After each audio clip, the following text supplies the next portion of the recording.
Abramos todos as nossas Bíblias no Evangelho de Mateus, capítulo 6.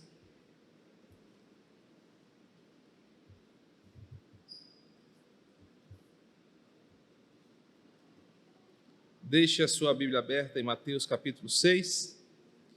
Hoje nós começaremos uma série de mensagens denominada A Oração das Orações. E esta série de mensagens tem como intento nos levar a mergulhar na oração ensinada pelo nosso Senhor Jesus Cristo, a chamada oração do Pai Nosso, como fora comumente conhecida ao longo dos tempos, e aprendermos com cada parte desta oração aquilo que ela nos ensina em tempos como os nossos. Mateus capítulo 6, deixa a sua Bíblia já aberta. Nós vamos passear por alguns versículos hoje, no desejo de que o Senhor fale conosco. Vamos orar mais uma vez? Santo Espírito, confiamos em Ti. Acabamos de cantar o quão Tu és, Senhor, exaltado entre o Teu povo. Terras e céus glorificam o Teu santo nome, acabamos de cantar. Queremos agora ouvir a voz desse Deus poderoso, que fala através da exposição da palavra. Fala com a Tua igreja, fala conosco, e que tudo seja para a Tua glória, em nome de Jesus. Amém. Meus queridos, se teve uma coisa que a pandemia nos mostrou, foi o seu poder de nos levar a uma necessidade de oração.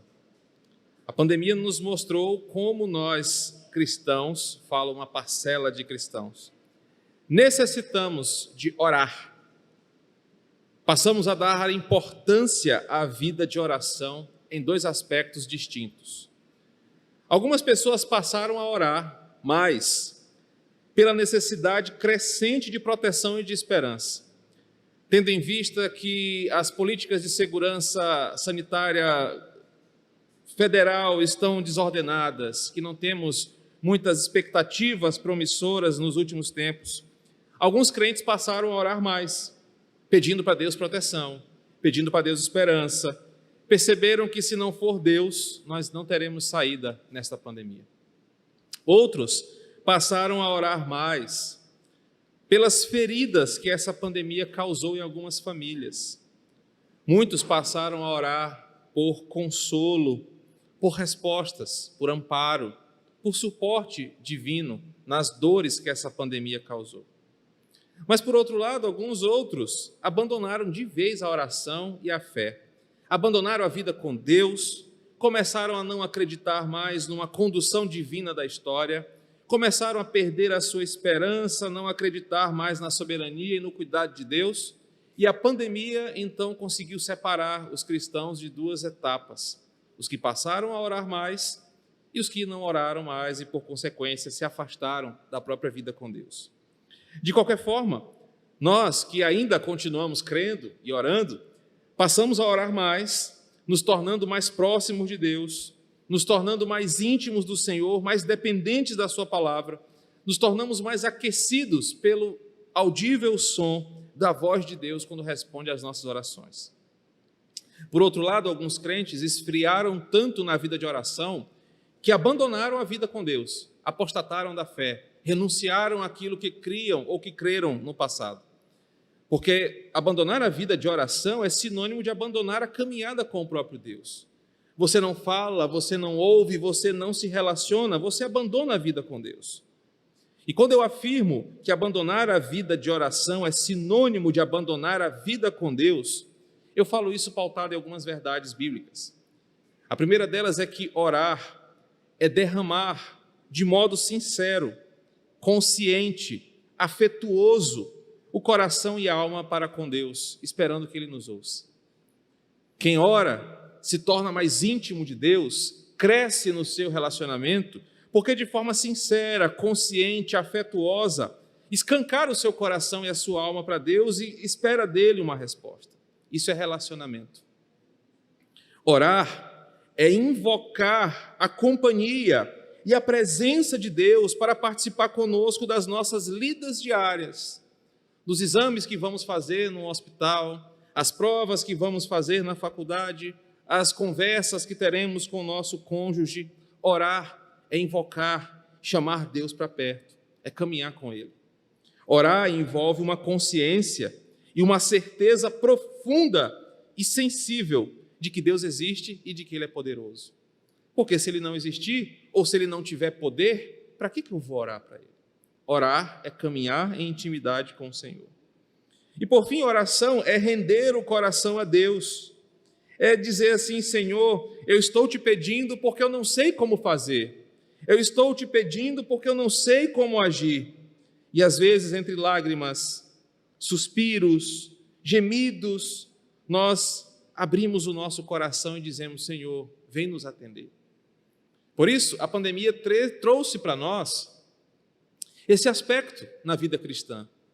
Crentes foram tão esmerilados, atritados ali pelas situações, que se apegaram mais a Deus em oração. E nessa caminhada com Deus, muitos cresceram na fé.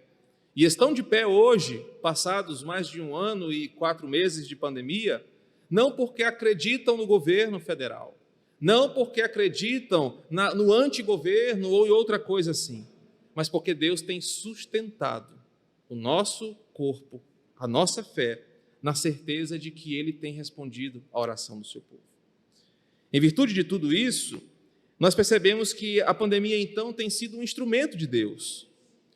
E precisamos aprender a olhar a situação ao nosso redor dessa forma. Deus está usando esta pandemia com o seu propósito e tem servido para testificar uma verdade dura para muitos aqui. A pandemia e suas tragédias e mazelas está nos levando a uma decisão. Ou nós amamos, confiamos e nos apegamos a Deus em oração, ou nós nos entregamos às tragédias ao nosso redor, às situações da vida presente e caímos na frieza e na apostasia.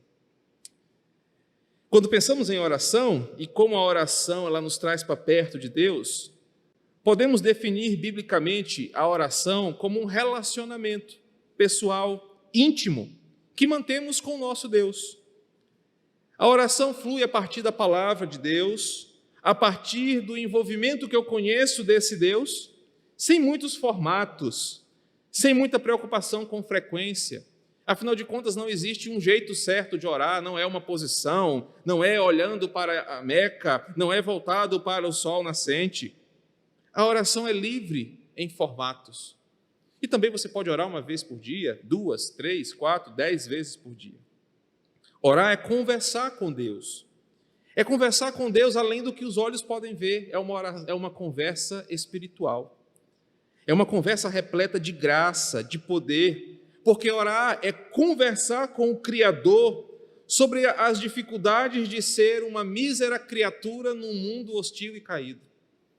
É como você olhar para o Criador e dizer assim: Deus, eu sou tão pequeno e frágil em um mundo tão perigoso que eu preciso desabafar, pedir orientações, pedir proteção. Por isso que orar envolve intimidade, envolve confiança, sinceridade e, acima de tudo isso, reverência. A pandemia nos trouxe tudo isso. Nos trouxe, diante dessas situações tão horríveis que vemos em nosso país e no mundo inteiro, uma necessidade de apegar-nos em fé ao Criador, diante das dificuldades que temos vivido, emocional, financeira e de saúde, e dizer assim: Senhor, eu posso até não te ver com os meus olhos, mas eu sei que o Senhor está aqui. A oração, então, me traz para perto de Deus e me dá forças para levantar no dia seguinte e continuar acreditando. O pastor Timothy Keller, norte-americano, diz assim: a oração é o caminho para experimentar o acesso e o amor paternal de Deus. É experimentar esse amor e esse acesso para deles se apropriar e sentir na nossa vida a força que vem desse Deus que cuida de nós. Podemos crer que confiar é o caminho que me leva para uma vida de oração. Eu só oro a Deus porque eu confio nele. Eu só oro a Deus porque eu confio que Ele existe, senão eu estaria falando sozinho. Deus cuida tão bem da nossa vida, Deus cuida tão bem do que é seu, Deus mostra todos os dias que as coisas cooperam para um plano que Ele executou que terminará em glória. Nós aprendemos isso hoje pela manhã. Por isso, quando nós oramos, nós temos certeza de que nós estamos falando com um Pai poderoso que tem tudo sob seu controle, tudo sob seu poder. Orar é uma dádiva, é uma bênção que todo verdadeiro crente deveria amar. Você não deveria ter um amor maior na sua agenda do que o tempo dedicado à oração e a falar com o seu Criador.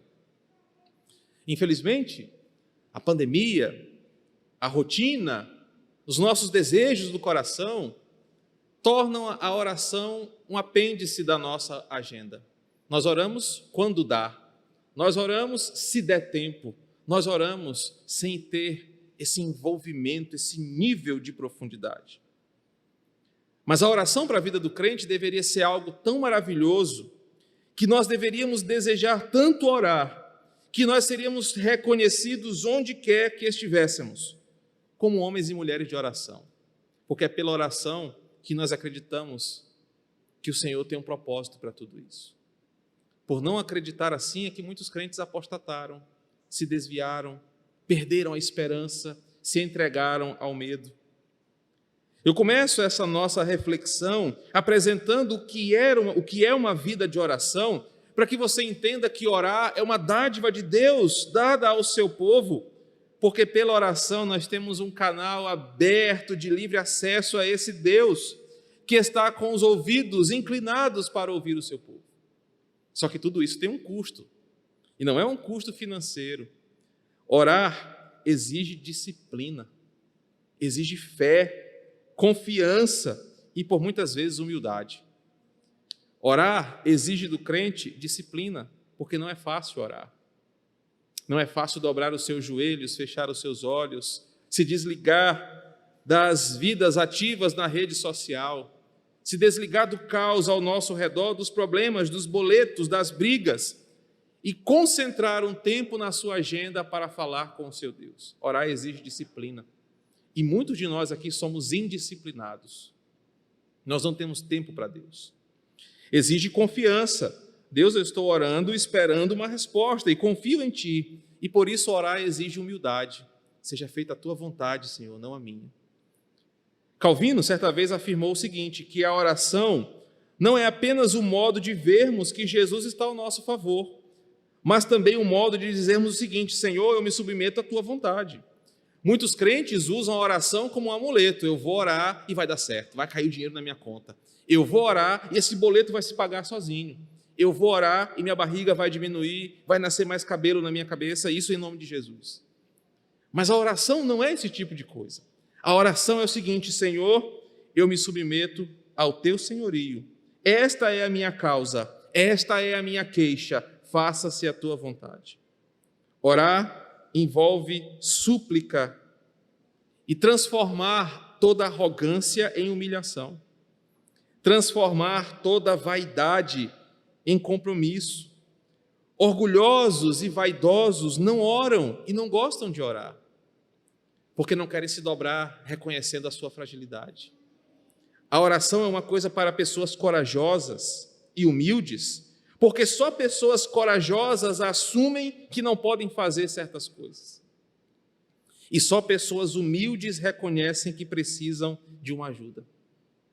Basta você olhar para a vida dos crentes que apostataram, que esfriaram seus corações nessa pandemia, e você vai ver uma coisa em comum: são todos orgulhosos e arrogantes diante de Deus.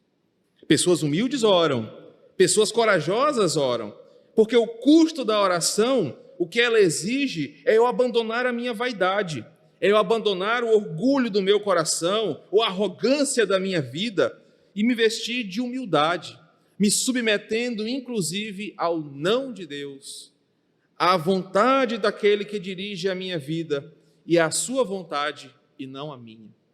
Por vezes nós oramos por curas aqui na nossa igreja. Por vezes nós oramos pelo fim da pandemia rápido. Por vezes nós oramos por muitas coisas, onde a nossa arrogância, a nossa vaidade, o nosso orgulho foi testado. Porque por vezes Deus disse não. Deus falou, não é no seu tempo, é do meu jeito e é no meu tempo. Queridos, por ser algo tão cheio de graça, a nossa natureza caída sequer sabe como orar. Por isso que Paulo diz em Romanos 8, 26, que nós precisamos do papel imprescindível do Espírito Santo intercedendo por nós. Sem ele, nós não desfrutaríamos sequer da riqueza, dos benefícios e da glória da oração. Por isso que a oração depende do Deus Espírito, é feita em nome do Deus Filho, na confiança e na vontade do Deus Pai. Lutero disse certa vez que nenhuma oração acontece sem Deus trino do começo ao fim. A oração é algo tão grandioso que você e eu sequer sabemos orar, porque somos falhos, indisciplinados, vaidosos, arrogantes. Mas Deus é tão misericordioso que deixou para nós o seu Espírito que diz, eu ensino vocês a orarem, eu conduzo vocês em oração, eu vou levar vocês a essa dimensão tão gloriosa na Escritura, de desfrutar do acesso a um Deus Todo-Poderoso. A oração é um tema tão importante nas Escrituras, que todos os evangelistas, especialmente Lucas, relatam como Cristo era um homem de oração. A oração é algo tão importante que o próprio Jesus é relatado nos evangelhos como um homem que orava em diversas circunstâncias. E nós, como seus discípulos, devemos copiar o seu exemplo. Por isso que a gente ora. Por vezes não é porque queremos, por vezes não é por livre vontade, mas nós devemos orar porque o nosso Senhor orou e disse, sejam meus imitadores. E Jesus orava porque ele sabia do benefício, da graça, do poder da oração. Mas por vezes os seus discípulos, homens caídos, incrédulos, arrogantes, vaidosos, não conseguiam orar uma hora sequer. Não conseguiam se manter vigilantes o mínimo de tempo em oração. Tão importante era a oração na vida dos discípulos de Cristo, que nós estamos diante de um dos episódios mais importantes do Evangelho de Mateus, o chamado Sermão do Monte. E no coração do Sermão do Monte, no meio deste ensinamento, Jesus fala sobre oração. Jesus dá o exemplo de como a sua igreja deveria orar pelos séculos dos séculos. Não como aquele modelo seco a ser repetido como um mantra, um tipo de oração fria, sem nenhuma reflexão, que religiosos fazem por vezes, achando que repetindo esta oração, eles terão algum tipo de benefício. Mas Jesus ensina a orar em Mateus capítulo 6, como uma chave para que nós possamos acessar as riquezas da oração. Ele nos apresenta uma forma, um molde, uma estrada que nós devemos percorrer toda vez que nós quisermos orar. O que Jesus ensina é o seguinte: a oração é uma dádiva, a oração é uma bênção. Vocês vão ser ricamente abençoados se aprenderem a orar como eu estou ensinando vocês. Então, no capítulo 6 de Mateus, ele ensina um modelo de oração. E o versículo 9 diz assim: portanto, vós orareis assim: Pai nosso que estais nos céus, santificado seja o teu nome. Venha o teu reino, faça-se a tua vontade, assim na terra como no céu. O pão nosso de cada dia dá-nos hoje, e perdoa-nos as nossas dívidas, assim como nós temos perdoado aos nossos devedores. E não nos deixeis cair em tentação, mas livra-nos do mal, pois teu é o reino, o poder e a glória, para sempre. Amém. Eu quero convidar você nesses próximos domingos a navegar nesse glorioso mar da oração que Jesus ensina aos seus discípulos. E eu preciso ressaltar para você que não dá para você orar a oração do Pai Nosso como um religioso que repete de forma seca ou fria essa oração. Mas se você entender o que realmente Jesus quis ensinar aqui, você será um homem e uma mulher de oração. E tudo começa com o versículo 8. O primeiro princípio a ser destacado quando nós queremos entender a oração das orações é observar que o versículo 8 nos ensina uma verdade profunda. Toda oração é fruto da convicção dos atributos de Deus, sua onipresença, sua onipotência e sua onisciência. Observe comigo o versículo 8. Não vos assemelheis, pois, a eles. E esse eles aqui é os gentios que Jesus descreve dos versículos 5 ao 7. E agora vem a dádiva. Porque Deus, o vosso Pai, sabe o que tendes necessidade, antes mesmo que peçais. O princípio destacado no versículo 8 é exatamente esse. Nós estamos falando com alguém, pedindo a alguém, suplicando a alguém que sabe exatamente como conduzir a minha vida, que sabe o que exatamente eu preciso, que sabe exatamente o que é melhor para mim. É alguém que tem todo o poder para fazer o que bem quer. É alguém que está em todos os lugares e por isso ele vê a minha vida como um todo. É alguém tão conhecedor de todas as coisas, que sabe o que é melhor para mim hoje, mas também daqui a alguns anos, como fruto desta oração que eu faço hoje. A oração do Pai Nosso, a oração das orações, a oração do Senhor, só pode fluir quando crentes como eu e você somos diferentes dos ímpios, do versículo 5 ao versículo 7. Eles não creem no soberano Deus, eles não têm controle sobre a sua fé. O ímpio, ele não crê que Deus controla tudo, ele não crê que Deus é o seu Pai de amor, ele não crê no caráter perfeito e santo de Deus. Por isso, ele faz da oração um amuleto, uma penitência. Não é à toa que na teologia católica romana, orar ou rezar é uma penitência, é um peso, é uma coisa que você faz para pagar os seus pecados, para purgar a sua culpa. O ímpio não tem a dádiva da oração, o ímpio não fala com seu pai, o ímpio fala com o vazio, ele repete mantras que ele não conhece à profundidade. Por isso o versículo 8 nos ensina que para começar a orar, eu preciso acreditar em quem Deus é. Para orar eu preciso de boa teologia, eu preciso de conhecimento de Deus. Jesus está ensinando no versículo 8 que a oração só vai ser aceita por Deus quando, e somente quando, aquele que orar, ore sabendo para quem ele fala e com quem ele fala. Deus só ouve a oração quando a oração se encaixa no padrão bíblico de quem é Deus, o que ele pode fazer, onde ele pode estar, quem ele é. Oração, no versículo 8, é uma fala piedosa, reverente, sincera, é orar com conhecimento de Deus, é orar sabendo o que Deus exige de nós e quem Ele é. É só após o princípio do versículo 8, de orar como convicção da pessoa de Deus, é que acontece o versículo 9. Perceba que o versículo 9, antes da oração propriamente dita, começa assim: portanto, vós orareis assim.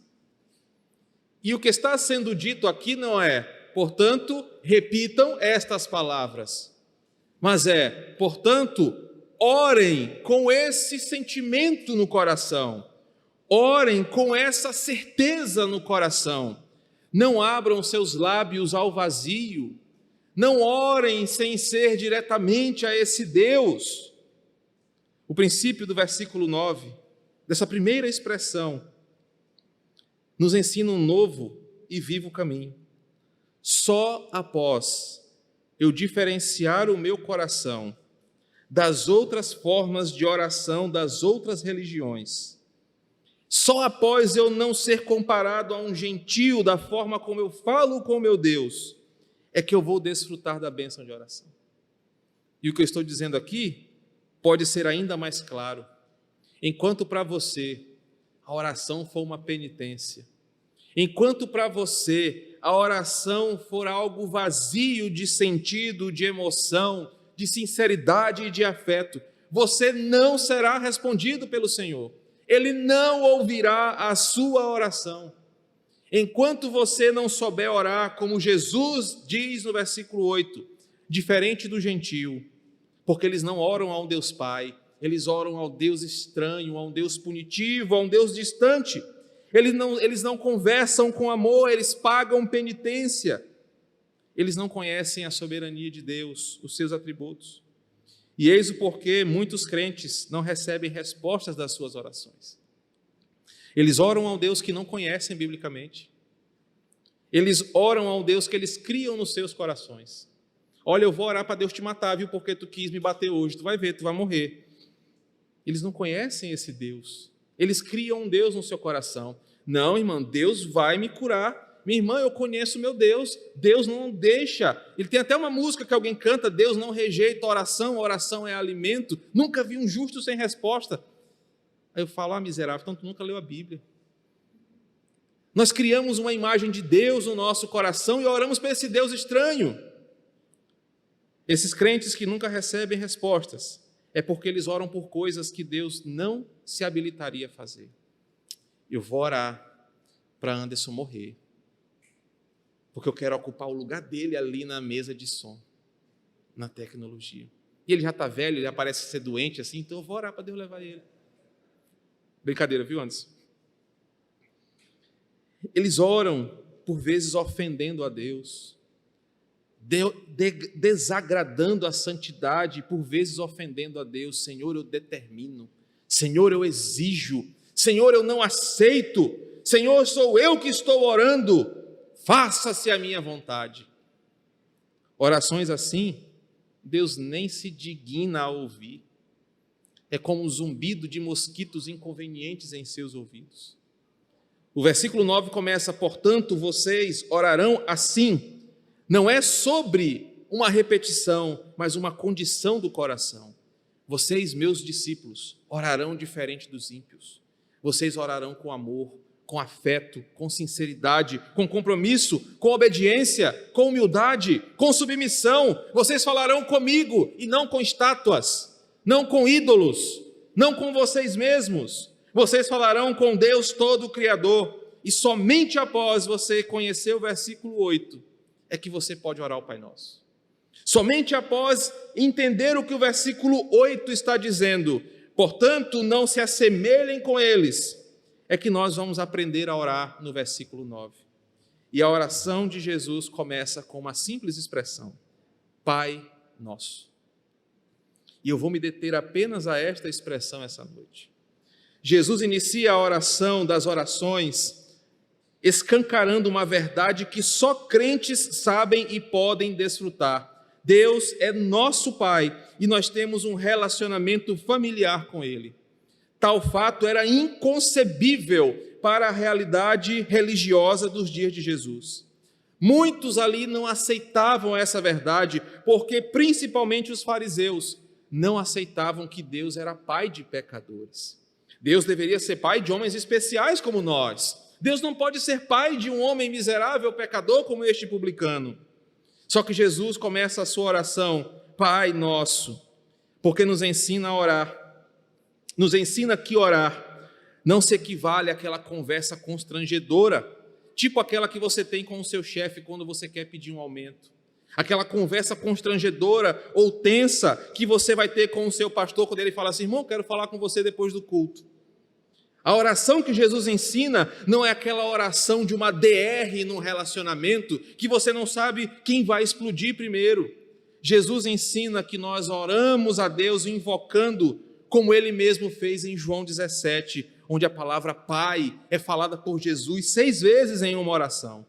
A verdadeira oração nos tira de um lugar de constrangimento e nos coloca num lugar paternal. Afinal de contas, nós somos filhos de Deus, adotados por causa da graça de Jesus. Pela sua graça salvadora nós fomos adotados e agora nós temos acesso ao Criador, ao Pai de Jesus, ao nosso Pai. João capítulo 1, versículo 12. Projeta para nós aí, Anderson. Diz assim, João capítulo 1, verso 12. Mas a todos quantos o receberam, deu-lhes o poder de serem feitos filhos de Deus, a saber, aos que creem no seu nome. Por isso a oração do Pai Nosso, a oração do Senhor, não começa assim, cheia de tatos, cheio de dedos, mas é uma oração ao nível familiar, chamando Deus de Pai, sendo ouvido por esse Pai, sendo atendido por esse Pai. Mas um detalhe importante aqui, que chamar Deus de Pai é uma exclusividade dos crentes, dos discípulos. Outras pessoas que não são de Cristo não têm essa opção, não têm essa bênção, pois quando oram, Deus sequer ouve as suas preces arrogantes, egoístas, cheias de si e cheias de mentiras. Deus não é pai de todos, Deus é pai dos seus filhos. Os ímpios oram a Deus como um criador soberano, os crentes oram a Deus como um pai de amor. Quando o ímpio ora, ele se depara com um Criador que está prestes a vir acertar as contas contra ele. Mas quando um crente ora, ele tem acesso a um Pai amoroso, a um Pai que é daqueles que converteram seus corações a eles. Nós que somos salvos em Cristo Jesus é que somos filhos de Deus. Os ímpios são chamados na Escritura de filhos do diabo. Por isso Deus não é pai de todos. Deus é pai dos seus filhos, e apenas aos seus filhos ele dá o direito de chamar de pai.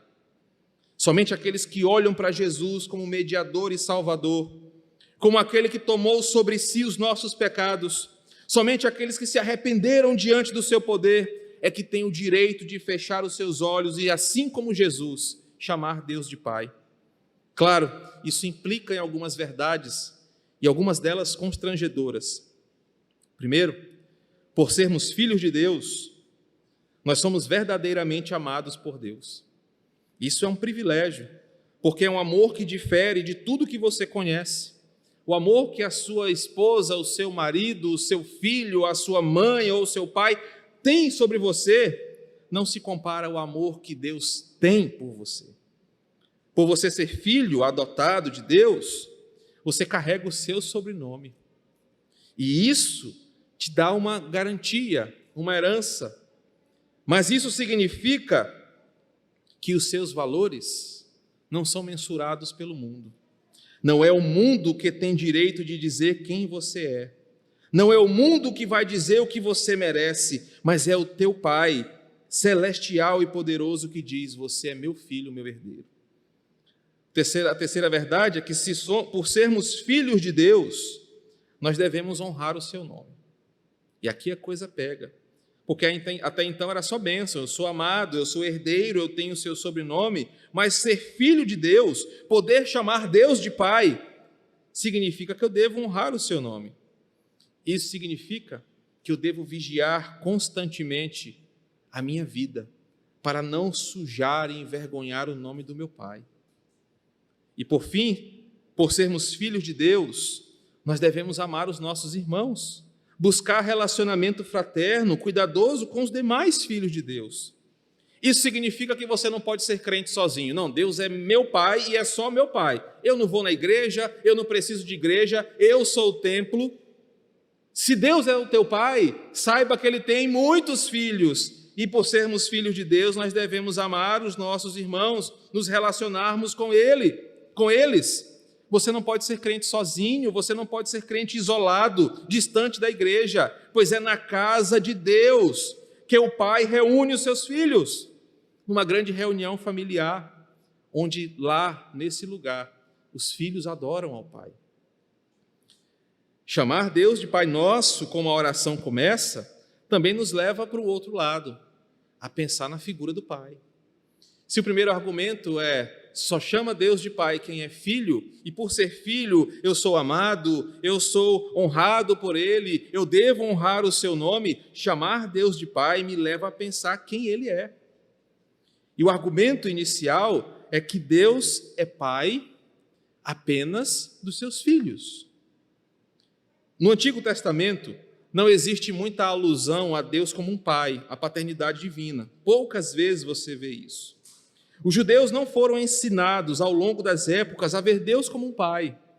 Eles viam Deus como um senhor, uma relação distante, cheia de obrigações e ritos, mas não uma relação familiar. Cristo vem e inaugura uma nova realidade para a sua igreja. Aquilo que o mundo não viu durante tempos, Jesus apresenta aos seus discípulos. Jesus diz que os seus discípulos, a sua igreja, não seria mais considerada apenas por um relacionamento servil, mas agora nós seríamos uma grande família. E aqueles que são de Cristo podiam chamar Deus de Pai, mas aqueles que não são de Cristo não têm esse direito, porque Deus só é Pai dos seus filhos.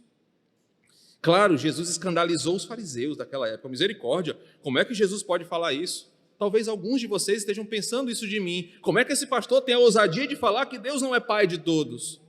Mas quando nós lemos as Escrituras, João capítulo 1, versículo 12, como acabamos de ler, diz que só são filhos de Deus aqueles que se convertem a Cristo. Gálatas capítulo 5 também nos mostra isso. Deus é Senhor sobre todos, Deus é juiz sobre todos, mas Ele só é Pai dos seus filhos. E a consequência de andar com Jesus é conhecer este Pai que é escondido de muitos neste mundo que viajam distante do Senhor. Uma característica que Deus só revela aos seus eleitos: Ele é nosso Pai adotivo. O pastor Gerald Bray afirma que todos os habitantes da terra, todos os anjos, Satanás, os demônios, os seres celestiais, todos podem chamar Deus de Criador. Entretanto, só os salvos em Cristo podem chamar Deus de Pai. Deus só é Pai dos seus filhos. Uma segunda verdade que essa oração me revela é que Deus é Pai e não é mãe. Por que a oração começa com o Pai Nosso e não nossa grande mãe, Mãe Nossa? Recentemente, a nossa teologia está sendo influenciada pelas ondas sexistas que atacam o patriarcado dos tempos da Escritura.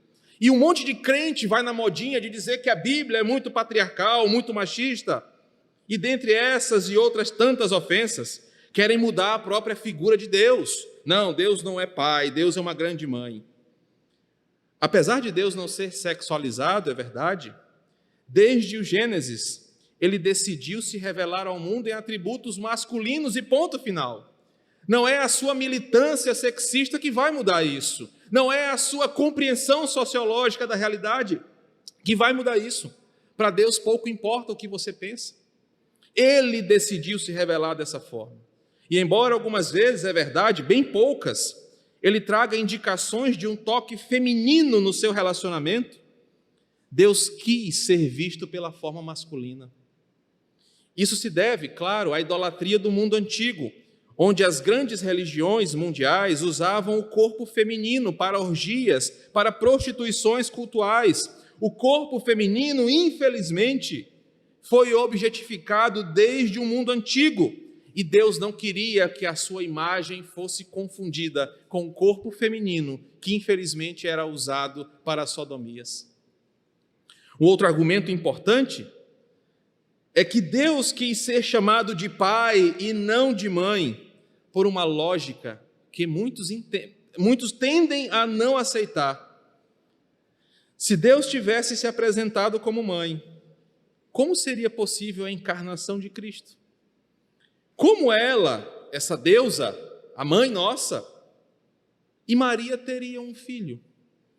Jesus teria duas mães, uma divina e a outra humana? Ou como é que essa deusa iria fazer? Ela ia então engravidar de um homem humano? Deus decidiu ser pai e não mãe, porque o seu filho encarnaria num ventre feminino, e desde que o mundo é mundo, apenas mulheres engravidam. Deus é pai e não mãe, porque o seu filho não teria duas mães, mas teria uma mãe humana e um pai divino, por isso ele é o Pai Nosso. Um outro argumento que explica por que Deus é o Pai Nosso é porque se Deus fosse mãe, quem seria a cabeça deste relacionamento? Uma vez que biblicamente ele disse que o marido é o cabeça da família, se Deus fosse mãe, quem seria o seu cabeça? Então, por mais que a sua ideologia de gênero esteja me amaldiçoando de todas as maneiras nesse momento, jamais Deus se dobrará à sua ideia sexista. Deus é o Pai nosso, Ele é o Pai. E um último argumento que você precisa considerar é que nós temos uma noção equivocada de quem são os pais. Porque nós vivemos uma geração de famílias disfuncionais, pais fracos, inúteis, passivos, agressivos, abusadores, maricas. Esse é o tipo de pai que o mundo idealiza. Deus não deve ser comparado com esse tipo de pai. Nenhum pai biológico pode ser comparado com o tipo de pai que Deus é. Sabe por quê? Porque na cultura antiga, a mãe tinha uma importância na vida da criança somente na sua primeira infância, nos primeiros anos da sua vida. Mas à medida que a criança crescia, era o pai que assumia o papel de protegê-lo, de ensiná-lo, de guiá-lo, forjá-lo, preparando para a vida adulta. Jamais foi papel de mães ou pedagogas forjar o caráter de uma criança. Era a figura do pai que ensinava o seu filho a enfrentar o mundo adulto e a vida dura do campo. Diferente da cultura de hoje, onde pais distantes de seus filhos não forjam o caráter da sua cria, na cultura antiga era o pai que estava presente dizendo o seguinte: olhe para mim, aprenda o que eu faço, ouça a minha voz, obedeça ao meu ensinamento. Sabe por que Deus não seria mãe e sim um pai? Porque Deus está dizendo para os seus filhos: ouçam a minha voz, olhem para a minha palavra, obedeçam ao meu comando. Esse é o Deus a quem eu e você oramos. Um Deus que, como Pai, faz tudo o necessário para nos proteger, para nos guiar, para nos abençoar. Ele é um pai e não uma mãe. E que privilégio é poder dobrar os nossos joelhos e olhar para Deus como um pai e dizer: Pai nosso, obrigado por ser o meu pai. Só que, como pai, Deus exige ser respeitado e obedecido.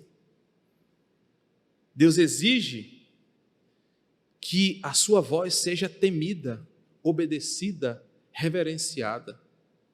Diferente desses pais frouxos de hoje que os filhos mandam neles, Deus não se dobra aos caprichos de meninos mimados.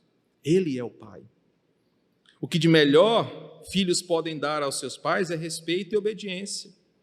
Pais são dignos de respeito por tudo que representam na família, por todo o seu labor, seu investimento, seu suor, por todo o seu cuidado e sua proteção. Deus, como um pai criador, exige que o seu povo obedeça, tema o seu nome, o reverencie, o adore, porque Ele é o nosso Pai. E para concluir, Deus, na condição de Pai nosso, nos concede um futuro glorioso.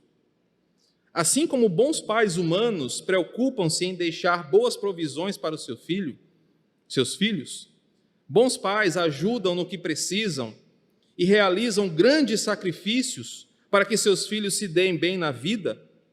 O Pai nosso, Todo-Poderoso, nos tem dado todas as coisas para desfrutarmos das bênçãos aqui e na eternidade. Se pais humanos caídos, observa Mateus 7, versículo 11, se vós que sois maus, sabeis dar boas dádivas aos vossos filhos, quanto mais o vosso Pai, que está nos céus, dará boas coisas aos que lhe pedirem. O Pai nosso, o que está no céu, o Todo-Poderoso, tem nos dado tudo o que nós precisamos, coisas que só um pai pode fazer. A herança que Ele deixou para nós não pode ser calculada. Ele nos deu toda a certeza para um futuro glorioso. Ele nos deixou uma herança, Ele nos deixou todo o provimento que nós precisamos. Ele é o dono de todo o ouro e de toda a prata. Ele mesmo quem disse que nós reinaríamos com Ele nos ares. Como um Pai nosso, Ele não nos deixará abandonados quando nós estivermos sofrendo as dores desse mundo, sem nos amparar, sem nos auxiliar. A figura de bons pais que socorrem seus filhos quando eles precisam. Deus, como um bom pai, sempre terá o prazer em nos dar aquilo que precisamos para uma vida abençoada. Deus é um Pai amoroso, próximo, não é um Senhor frio que não tem nenhum compromisso com você. Deus ser o Pai nosso é uma das primeiras grandes bênçãos reveladas nesta oração. É uma bênção que só crentes, só filhos, só herdeiros desfrutam. Toda oração que nós fizermos deve ser orada com essa mentalidade. Eu estou fechando os meus olhos, curvando os meus joelhos, para falar com o meu Pai Celeste, o Deus Todo-Poderoso. Semana que vem, se assim o Senhor nos permitir, nós vamos aprender sobre onde esse Pai está, esse Pai que está nos céus. Que o Senhor nos abençoe.